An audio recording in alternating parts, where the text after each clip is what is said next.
I really don't have an option other than to just be very honest and vulnerable with you. With everything that's happened in the last 36 hours, I just really don't want to be here. After losing a friend, I'm tired. I haven't slept. I've barely eaten. I'm sad. I'm angry. I'm hurting. I don't understand it. I don't believe it.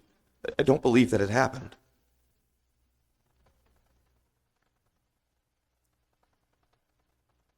And I was tempted to find coverage this Sunday and just take it off. But as I thought about it before I called any other priest, what good would that do? To sit in my recliner and no one would judge me for it. Because the only place I need to be is at the altar of God. So here I am. And I can't help but in this Sunday's gospel, but to see myself in it. Several weeks ago, the gospel was the moment where Jesus was releasing people from demons. He was casting out demons and curing people, delivering them and giving them freedom. And the scribes and the Pharisees looked at Jesus and they accused him. And they said, it is by Beelzebul, the prince of demons, that he cast out demons. And at that very moment, he transitioned the way that he preached and taught. He no longer spoke directly, no longer spoke bluntly about the kingdom of God, but he switched to parables. And then we had to endure for 4 weeks 12 different parables that make no sense. And Jesus insisting that they make sense. And the apostles telling him they don't make sense. And Jesus saying, no, they do make sense. Do you not get it? 12 times in the last 4 weeks we heard, the kingdom of God is like. The kingdom of God is like. And why? Why was he having to speak so indirectly? Because he knew that if he kept preaching about this new kingdom, he would be labeled a revolutionary and he'd be put to death more quickly. So he switches to parables because he needs time to establish the kingdom. He needs time to prepare Peter to inherit the keys. He needs time for the church to be established and to take hold to carry on later. It was not yet time for his death. So he switches to parables so that he can fly under the radar. And then we skip an important story, and I don't know why we skip it. But the story right before the gospel today is a story of the death of John the Baptist. People come to Herod and they say, there's this man performing all these mighty deeds, and he's curing the sick, and he's preaching these new teachings. And Herod says, who is it? Didn't I kill John the Baptist? And then we have the story of how he killed John the Baptist and the reason why. He kills John the Baptist because John the Baptist is preaching against him. He's saying that his marriage was unlawful because he ran off and had an affair with his brother's wife. Then he divorces his wife, sends her home, and who is a princess, and the king, her father, is now invading from the north. Well, then his brother gets upset, and he starts invading from the south because, well, Herod stole Philip's wife. And John the Baptist is preaching. This is immoral. This is unethical. What are you doing? You can't do this. It's unlawful. And Herodias, Herod's wife, demands his head on a platter. And so she gets it. The next line is the first line of the gospel today. When Jesus heard of the death of John the Baptist. So there you have something very interesting. You have at that moment, Jesus is already trying to fly under the radar so that he's not killed too expeditiously.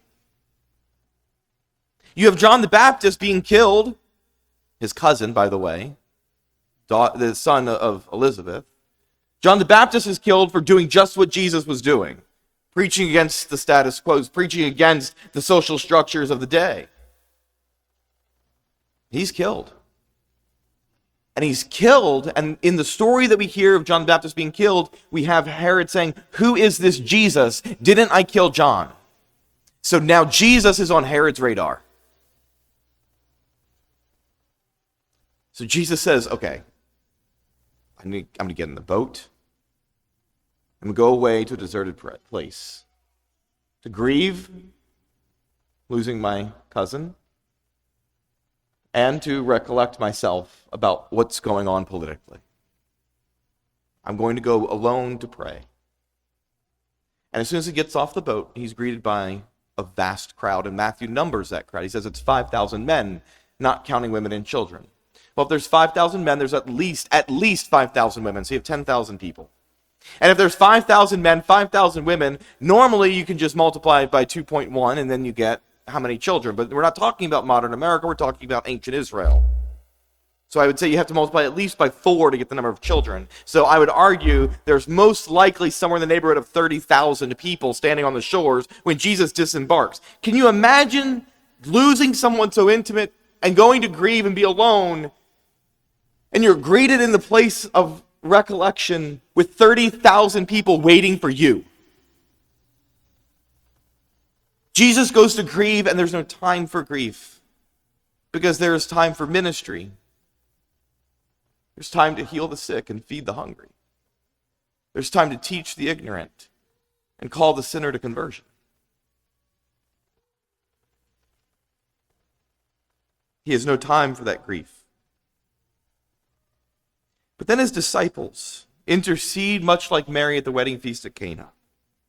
Remember at the wedding feast, the couple runs out of wine. And she goes to Jesus, and they say they have no wine. And what does Jesus say? He calls her by the title of honor, woman, from Genesis. Woman, what concern of this is mine? My hour has not yet come. Because he knows if he performs that miracle in Cana, what he's saying is, Mary, mom, woman, you know, if I perform this miracle, the clock starts now. And the time of my passion, my hour, will be closer. And we will have to do all these things more quickly. Mary, understanding that, gives the command, do what he tells you, and instigates the first miracle. Standing there after the death of John the Baptist, the disciples come to him and they say the same thing as Mary. It's evening. They have no food. Send them home. Remember, Jesus goes to a deserted place, and they follow him on foot from all of their surrounding villages, and they come to this deserted place. There's no restaurant. There's no hotel, there's no inn, there's no cafeteria, there's no Naaman's catering, there's nothing. They're in the desert, they're alone, there's nothing. And they say, Lord, send them home before it gets too dark so they can go get something to eat. They're going to be hungry. And he turns it on them. Unlike he does to Mary, he turns it on them. You give them something to eat. And I don't think it's out of like anger. I think it's out of desperation. They don't know what to do. They look at the Lord and they're like, 5 loaves and 2 fish? Do you not see the 30,000 people standing here? 5 loaves and 2 fish. What do we do with this? I could just hear one of those Jewish men. It's like a little nosh, you know? It's like a little crostini with some smoked salmon. It's not enough for the 12 of us to eat and be satisfied. What are you talking about? We have nothing to give them. I have nothing to give you because I'm entirely spent today. All I'm doing is repeating what I've said the last 4 weeks. There's nothing in the tank. What does Jesus say to the apostles? What little you have, bring it to me. Bring it here to me. And he takes those 5 loaves and those 2 fish, which are seemingly nothing. And he looks up to heaven, he says the blessing, breaks it, and gives it. And that formula should be so familiar to you. Looking up to the heaven, he said the blessing, broke the bread, and gave it to his apostles, who in turn distributed it to the crowds. What little they had was more than enough for God. When there's nothing left to give the rest. When there's nothing left to give the Lord, give him everything. Your bottom dollar, your last minute, your last energy, your last tear, your last desire, your last concern, your last urge, your final thought, everything. Because what I have is nothing on a good day, which is even less today. And the Lord will take everything that you have, no matter how small the offering, if you offer it. He will bless it, break it, which will be painful. and then give it to the apostles, who will in turn give it to the crowds. When there's nothing to give, that's when the kingdom of God is built. The kingdom of God is not built on my spare $10,000. I wish. The kingdom of God is not spelt because today I felt like serving. The kingdom of God is not built out of our surplus and out of our desire. The kingdom of God is built after our desperation, when we finally look at the Lord and say, I cannot do this. You do it. The kingdom of God is built when we have nothing left to offer, and we offer it anyway. That's who my friend Tripp was, too. I'm a better priest today because I've been friends with him for 6 years. The man had a grueling job an hour and 30 minutes away from here, and dedicated even his spare moments to his wife and his child, and especially on Tuesday afternoons, Tuesday nights, never missing the evening men of St. Joseph that he founded at 8 o'clock at night, serving the men of this parish. That man, I don't think, had a selfish bone in his body. And he gave everything he had to the last moment. And I'm a better priest because of his friendship.